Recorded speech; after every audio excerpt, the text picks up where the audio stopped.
mentalidad eh. Ang mentalidad nyo, phase 1, phase 2, phase 3. Hindi nga ganun eh. Kailangan yung buo, tapos. O, ilan to? Kaya wala kayo natatapos eh. Ang utak nyo, kaya nyo, phase 1, tapos na yun. Hindi ganun.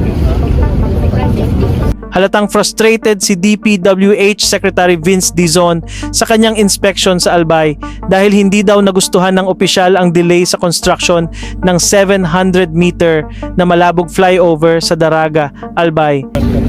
12.54 pa lang ito, percent ng buo. Diba? 12.54 lang.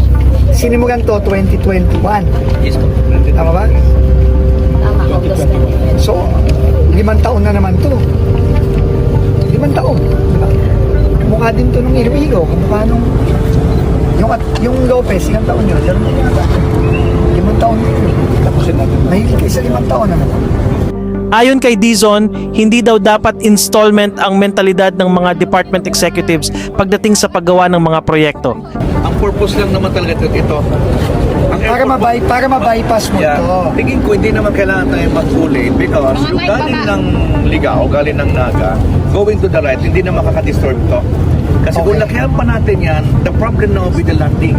Titingnan ko nga yung landing, ang liit natin, bibili natin yung bahay na yon. Kaya sabi ko, tama na rin niya kasi one lane lang, palabas lang tayo. Kasi kung bago pa tayo na papasok, ko na rin, di pa naman kailangan yan sa ngayon. Maybe later, maybe 10 years from now. Siguro laybay na lang. Oo, laybay. Meron na sila. Ilang metro pa bago mag-land sa market. Yun ang isa natin. Tapos ang problema mo, ang sikip ng market mo, paano yung mga dediretso sa ilalim?